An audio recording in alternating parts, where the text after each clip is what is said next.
नमस्कार, मैं सचिन कुमार आपका अपने YouTube चैनल इंग्लिश एक्सपर्ट में हार्दिक स्वागत करता हूं।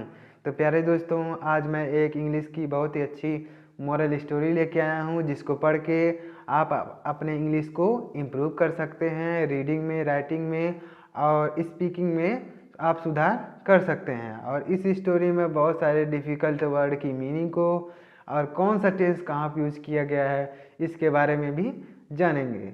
तो वीडियो बहुत ही इंटरेस्टिंग होने वाला है, तो वीडियो में एंड तक बने रहिएगा। चलिए स्टोरी को शुरू करते हैं। स्टोरी का टाइटल है the poor Fred. The poor means होता है बेचारा। पुअर मीन्स तो गरीब होता है, लेकिन यहाँ पे होगा बेचारा। पुअर मीन्स होगा बेचारा। फ्रेड मीन्स एक व्यक्ति का नाम है, एक आदमी का नाम है फ्रेड। बेचारा फ्रेड। चलिए देखते हैं कि कौन है, कैसा है, क्या है। चलिए पढ़ते हैं।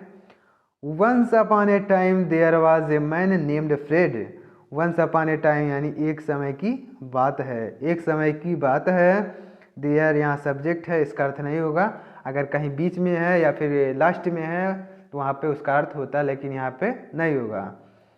तो देयर वाज मीन्स था, ए मैन यानी एक आदमी, नेम्ड फ्रेड यानी फ्रेड नाम का एक आदमी था। एक बार की बात है, फ्रेड नाम का एक आदमी था। He loved watching the stars at night. He loved यानी उसे पसंद था। लव मीन्स होता है प्रेम करना, लेकिन पसंद के लिए भी प्रयोग किया जाता है। लव्ड, लव मीन्स होता है प्रेम करना यानी पसंद करना, अच्छा लगता था। He loved यहाँ पे पास्ट इंडेफिनिट टेंस का यूज किया गया है। लव का सेकंड फॉर्म होता है loved। He loved यानी उसे पसंद था। Watching यानी देखना, उसे देखना पसंद था। अब क्या देखना पसंद था? द स्टार्स यानी तारों को। एट नाइट यानी रात में, उसे रात में तारों को देखना अच्छा लगता था यानी पसंद था। फ्रेड जो था उसे तारों को देखना अच्छा लगता था। It was his favourite pass time. It was यानी यह था, हिज फेवरेट यानी उसका बहुत ही फेवरेट था, यानी उसका बहुत ही पसंदीदा था। पास टाइम यानी समय बिताने वाला, यानी वह बहुत ही पसंदीदा समय बिताने वाला था, यानी वह तारों को हमेशा देखता रहता था। वन नाइट यानी एक रात। वन नाइट एक रात। He was gazing at the stars as usual. He was gazing, he माने वह, वॉज गेजिंग, गेजिंग मिस होता है निहारना, देखना, किसी चीज़ को देखना, निहारना। गेज मिस होता है निहारना, देखना। तो यहाँ पे वाज के साथ ING आया है, तो यहाँ पे पास्ट कंटिन्यूअस टेंस है। ही वॉज गेजिंग, वह निहार रहा था, देख रहा था। एट स्टार्स यानी तारों को, वह तारों को निहार रहा था। एज यूजुअल मिस होता है हर रोज की तरह, यानी हर रोज की तरह, जैसे वह रोज देखा करता था तारों को, वैसे एक रात वह तारों को देख रहा था। He started walking while watching the stars. He started यानी वह शुरू किया, वॉकिंग यानी चलना, यानी वह चलने लगा। वाइल वॉचिंग यानी देखते हुए, यानी जब देख रहा था तारों को तो वह चलने लगा। द स्टार्स यानी तारों को, यानी तारों को देखते हुए वह चलने लगा। पहले तो वह देखता था खाली, उसके बाद वहाँ खड़ा रहता था और देखते रहता था, लेकिन एक रात क्या हुआ कि वह तारों को देखते हुए चलने लगा। He got so involved in watching the stars. He got यानी वह हो गया, got मीन्स हो गया, so much involved यानी बहुत ज़्यादा मग्न हो गया, यानी वह बहुत ज़्यादा मग्न हो गया तारों को देखने में। In watching the stars, in watching यानी देखने में, the stars यानी तारों को, यानी तारों को देखने में इतना ज़्यादा मस्त हो गया यानी मग्न हो गया। दैट यानी कि, दैट मीन्स होता है कि, he did not notice that he had reach the edge of dry well. That यानी वह इतना ज़्यादा मग्न हो गया कि उसने ध्यान नहीं दिया। ही डिड नॉट नोटिस यानी उसने ध्यान नहीं दिया। नोटिस मीन्स होता है ध्यान देना, उसने ध्यान नहीं दिया। दैट कि ही हैड रीच्ड यानी वह पहुंच गया है, यानी वह, उसने ध्यान नहीं दिया कि वह पहुंच गया। द एज यानी किनारे पर, रीच मिस होता है पहुंचना, एज मिस होता है किनारे पर।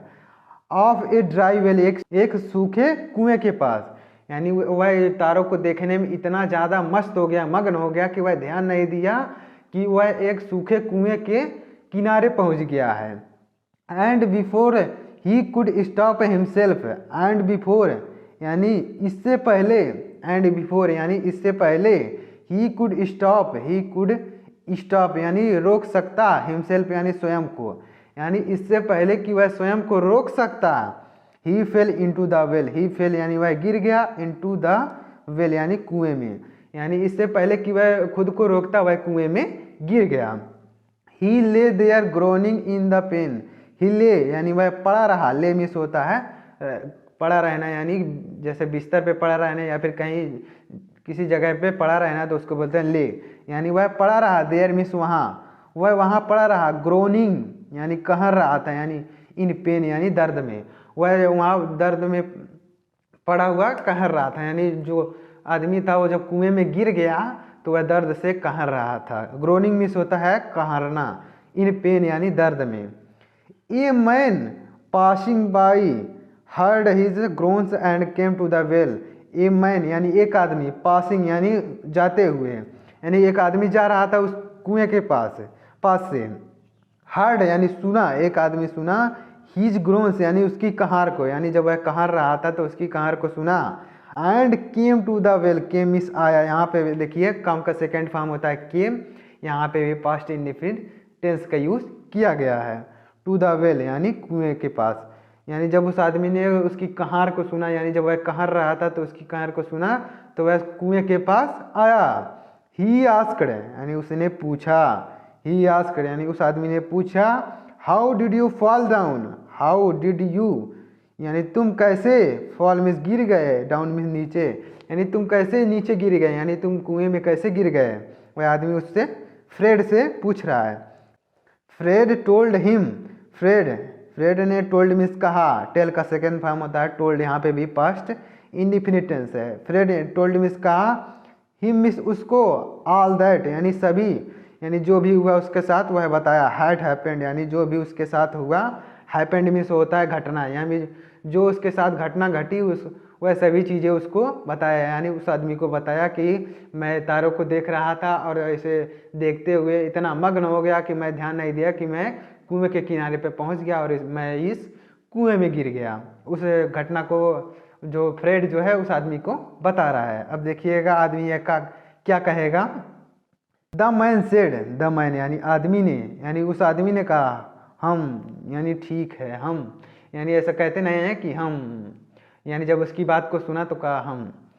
सो you are busy looking at the sky without caring where feet your carrying you on the ground, so you are very busy looking at the sky, so यानी इसलिए, you माने तुम, वर माने थे, बिजी यानी बेस्ट, लुकिंग यानी देखने में, एट द स्काई यानी आसमान की ओर, यानी तुम आसमान की ओर देखने में व्यस्त थे, इसलिए तुम आसमान की ओर देखने में व्यस्त थे। विदाउट केयरिंग यानी बिना ध्यान दिए हुए, यानी बिना ध्यान दिए हुए तुम आसमान की ओर देखने में व्यस्त थे।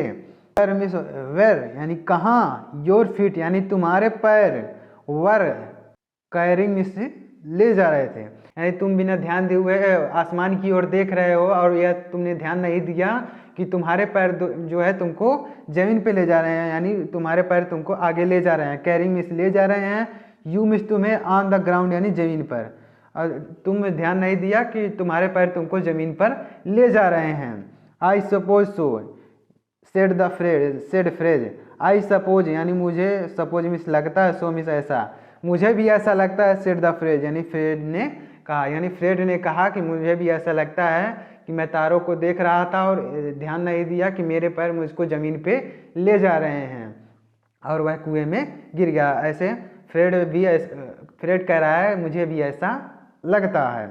द मैन सेड यानी आदमी ने कहा, then you deserve to fall, then यानी तब, यू डिजर्व यानी लायक हो, टू फॉल यानी गिरने के, यानी तब तुम कुएं में गिरने के लायक ही हो, यानी जब तुम ध्यान नहीं दे रहे हो कि मैं कहाँ जा रहा हूँ और क्या कर रहा हूँ तो तुम गिरने के लायक ही हो। वह आदमी कह रहा है तुम गिरने के लायक ही हो। डिजर्व में से होता है लायक, योग्य, डिजर्व में से योग्य, लायक जो भी होता है।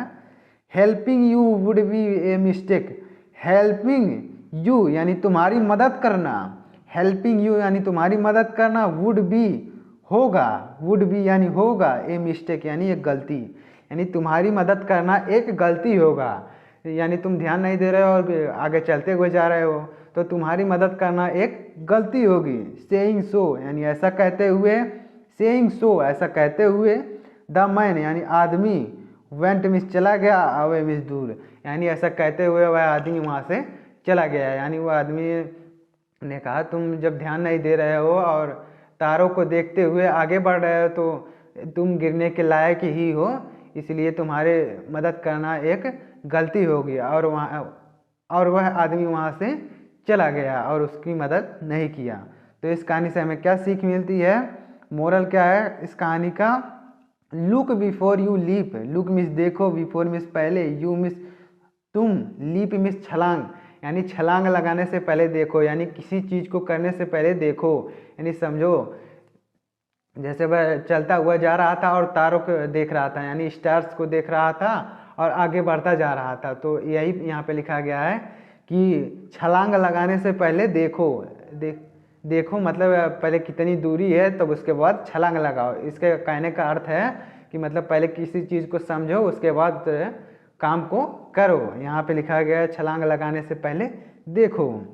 तो उम्मीद करता हूँ कि यह स्टोरी आपको पसंद आई होगी। अगर स्टोरी पसंद आई हो, अगर समझाने का तरीका अच्छा लगा हो, अगर वोकैब समझ में आया हो और अगर टेंस समझ में आया हो तो प्लीज़ वीडियो को लाइक करेंगे। अगर आप हमारे चैनल पर नए हो तो सब्सक्राइब करके बेल आइकन को जरूर प्रेस कर लीजिएगा। मिलते हैं नेक्स्ट वीडियो में, तब तक के लिए जय हिंद, वंदे मातरम।